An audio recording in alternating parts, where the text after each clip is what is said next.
It's the Linemakers on Sporting News.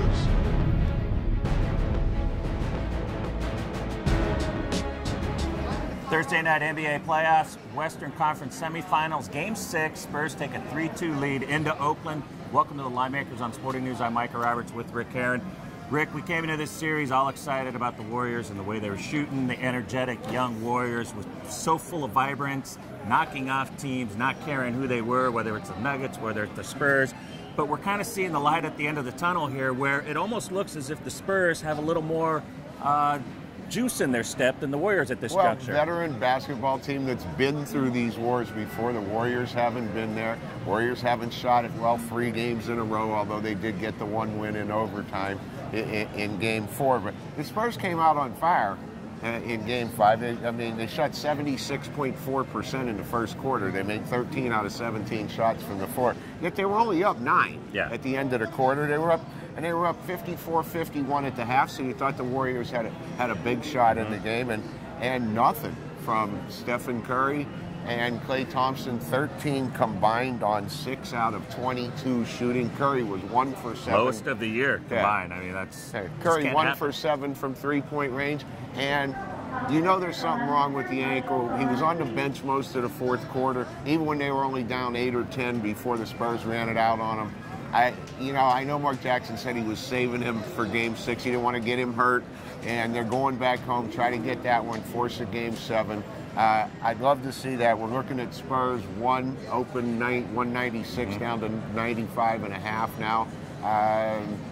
After that performance, your take on Game 6? Well, I'm going to go down with the Warriors, and they've still covered 10 of their last 12 games. They've been impressive at home all playoffs. The crowd, I think, sees that maybe they can be this impact as the 6th man or whatever in the crowd to help the home team here and have a little impact, little say on helping their team out. Because Mother's Day, the crowd wasn't effective at all in Oakland. I was a little shocked to see that, a little subdued. So I think there's going to be a lot more energy there and just one last gasp. But the Warriors, Klay Thompson, Kawhi Leonard is an awesome defender, one of the best, huge wingspan, but you got to get your shots, you got to get going. They need you to play, and even with Steph Curry not being 100%, Thompson has to be that guy. And it seems like ever since that overtime game, when he played, I think it was 51 minutes or what, he hasn't been the same. 2 for 8 from the floor for Thompson, and did not take a 3 in the game. Well, that's not their offense. And the other thing that bothered me about the game is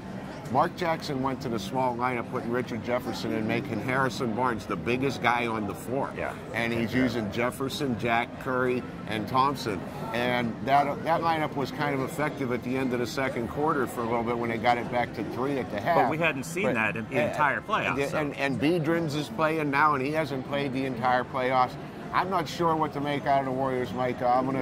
We did get the over on the game. Finally, we got an over after 3 straight unders, but I'm going to stick with the over in this spot, and I really haven't made up my mind whether I'm going to go down in flames with the Warriors or not.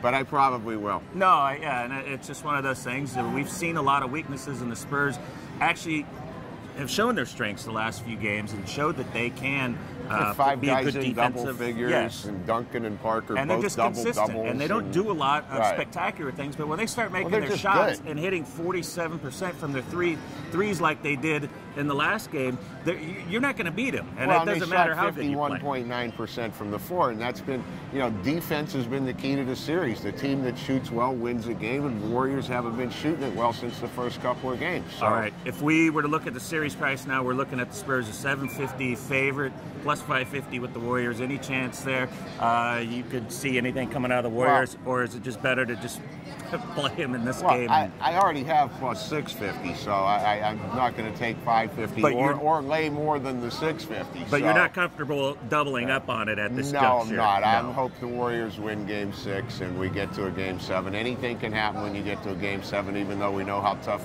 home teams are in Game 7 situations. All right, Rick and I both have a lean on the over, and I'm going to side with the Warriors. Rick might join me by game time. Thanks for watching.